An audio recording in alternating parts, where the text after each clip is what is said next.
States, primarily in the Southeast. And we're focusing our channel now with the different high schools in the Atlanta area as well, so you'll definitely be hearing more from us. But at this time, I would like to get on through the programs. I know you guys have to go to work tomorrow. I want to introduce our special guest speaker, which is my pleasure to introduce to you Samuel Evans, who is Chairman and Chief Executive Officer of Evans Carter International Incorporated, with primary operations based in Nanjing, China. Evans was the first black commander of the U.S. Special Forces, better known as the Green Berets. He served 2 tours in Vietnam and received several decorations. He served as the nation's youngest regional chief of the U.S. Department of Treasury. President George H.W. Bush appointed Evans to serve on the National Advisory Council in Washington, D.C. Evans holds both national and international awards for his, for his work in AIDS prevention and for his work in public service. He lives in Atlanta and is married with 2 children. Without further ado, I introduce to you Mr. Samuel C. Evans.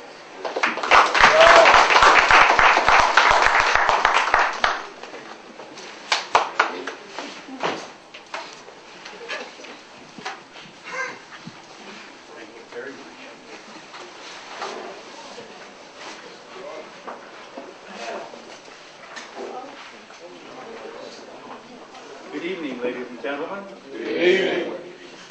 I want to thank Mr. Grant Anthony for this very, very special privilege. I am humbled to be invited here to talk to you. My fellow platform guests, distinguished guests, have made me very welcome. We've had some wonderful conversations. I've made some new friends, and we're looking forward to a future. A little background. I'm not going to give you a speech. I haven't made a speech in a long time. If I don't smile, it's because I'm having some dental work done and my front tooth out, so I have to smile with my lips closed. It's a little strange. I just want to talk to you for a few minutes. My company is located in Nanjing, China.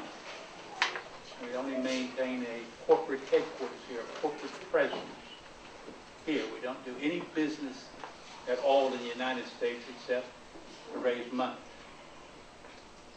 And what I want to talk to you about in my own experiences, I hope will help you shape your experience. And everything that I tell you this evening briefly will be not for what I've done, because things I've done I couldn't even do again. Circumstances changed on you. I could never right now go back to China and build what I've done. I want to tell you, before you start admiring me, understand that I can't do anything. I'm not a manager. I'm not smart. I'm not highly educated. I have a good basic education, a good basic understanding, a good average intelligence. What I do have is a very strong prayer life. What I've learned in life is that you can pray your way through almost anything. Now, this has nothing to do with religion. I'm not deeply religious. I'm deeply spiritual. That's not the same thing as being religious. I noticed that a lot of people go to church, but not necessarily the best people to even deal with. Well, that's not a criterion. I ask God to help me do something with my life. I've been in the Special Forces. I've been in Atlanta Richfield Oil Company as executive. I've been in the U.S. Treasury Department as executive. I have moved along. Sometimes without a sense of purpose. What was I going to do with my life? What was I going to accomplish? And what I've learned over this long period of time is that ask for what you want and then let God and life take you to it. All entrepreneurs, because you've got to make your way in life. You've got to make a life for yourself. Your parents, your coaches, your principal, your teachers. They've taken you, they can only take you so far. The rest of the distance is up to you. Now, as I stand here before you, in my custom-made suit, my custom-made shoes, my expensive tie, gold cufflinks, I might look like to you the picture of success. But keep in mind that success as a picture is only an image. You can't tell whether I'm successful or not until you know what's inside of me. Until you know how I feel about myself. So I advise you, don't look at the trappings. Look at the interpersonal. I don't stand around saying how much I admire so-and-so. I see them on television, and sometimes I pity them. Because people will make you into what you're not. The hardest thing I've ever learned to be is to be myself. And it took a long time to do that. So I urge you at an early age to learn to be yourself. And the way to do that is develop an internal prayer mechanism. Now by prayer, I don't mean that you have to be deeply devout and going around with your head hung. But say to yourself inside what I say to myself. I have my own prayer. And my prayer is simply that, dear God, protect me from any evil that would cause me pain and make me very happy. I say that all day, every day. When I say that we're located in China, I ask God, not really directly, very indirectly. I saw where Richard Nixon, former President Nixon, had opened up China to do business. And I said inside myself, well, I sure would like to do business with the Chinese. And I didn't think any more about it. And circumstances started to move. Now here's something I want you to take away from you. If you take nothing else away tonight, I want you to learn this. And believe me when I tell you, I know this, but I'm telling you, is an absolute fact. I personally guarantee it. If I'm still living when you're my age, at 69, then you can come and tell me. Evans, you sure were right. Or you can tell my spirit if I'm not here. Whatever you ask for, you're going to get it. Make sure it's what you want. You're going to get it. Whatever you ask for is going to come to you.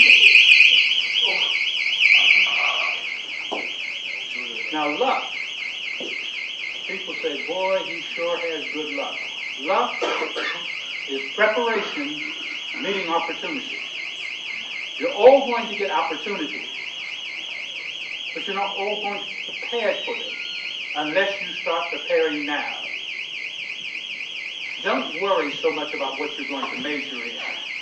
Think about how successful you're going to be in whatever you do.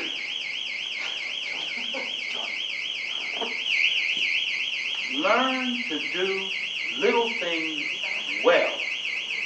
I'll tell you a quick story of how I became one of the top cadets at ROTC summer camp in Annville, Pennsylvania in 1963. On the first day I arrived there, this big sergeant, Sergeant Padzikowski, I was one, and there were two black cadets in an entire barrack full of white cadets. And Sergeant Padzikowski said, "Say, you, what's your name?" I said, "Evans, Sergeant." He said, "Evans, get outside and clean up that coal bin." Now, I had two choices. I could go out and clean up the coal bin, or I could stick my lip out and say he's picking on me because I'm black. Because at that time we used to say color. I tell you right now, drop racism and don't ever again mention it, and don't spend any wasting time thinking about it. It's not racism that's going to hold you back. It's what's between your ears. It's your attitude. It's your belief system. That's what holds you back. You can't do anything about how other people feel, but you can do something about how you feel. At any rate, I went outside and I saw this coal bin had been swept out. This is one of the old cantonment type military installations where they burn coal in the stoves during the winter. I went out there and I looked at it. I got a broom. I swept it. Didn't do any good. That coal dust has been there since World War II. I then got some water. I said, well, I'm going to wash it out. And all the water did was make it into mud. It looked worse than it did before. And I'm standing there thinking, I'm just not going to let this defeat me. He's not going to come out here and say, aha, I didn't think you could do it. Now, I didn't think those thoughts at that time, but I just wasn't going to let it defeat me.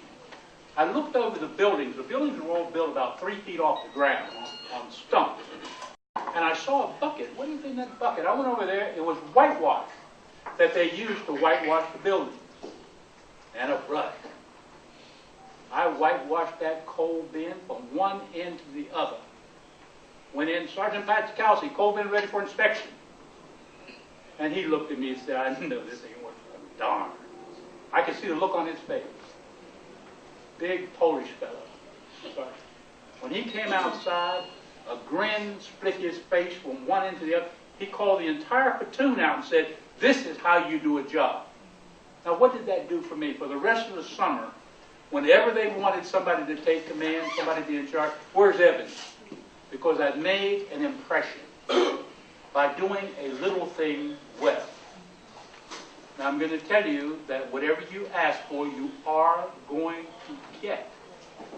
Be sure you want it. And I'll tell you something very quickly about wanting something you're not ready for. I work for an oil company, Atlantic Richfield Oil Company.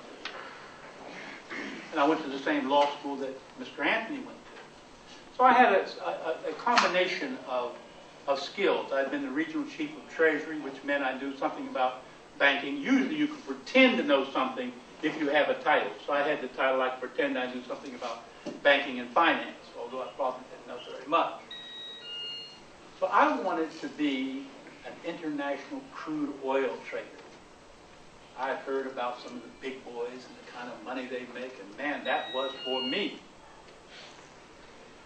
And again, through a set of fortuitous circumstances, a man came from Cameroon by the name of Jacques Mailly, and he was looking for someone to do business with, and people had heard about my efforts, and I got introduced to him.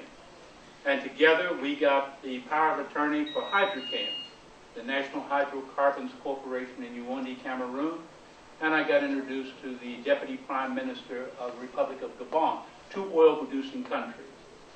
And from there, my career took off. I was traveling everywhere, in London, meeting with the Arabs, meeting here, meeting there. And what I found out about it, there are more crooks out there than you can shake a stick at. And you can't trust any of them. Got a good lesson during that time. Well, at any rate, I started making money, a lot of money, very fast. I would make 2-3 cents on every barrel of crude oil, and we were loading off 100,000 metric tons off the coast of Africa. I went to Trinidad to some friends of mine, got introduced down there, and got a contract for 30,000 metric tons from Trentop, Trinidad Tobago, an oil company. So, man, my life was just smoking, flying first class, stopping at the Hotel Meridian in Paris, meeting people like Sausanalian, the big arms dealer who armed Saddam Hussein, and I met Adnan Khashoggi, who was very big in the news with the Imelda Marco, just hanging with the big boys.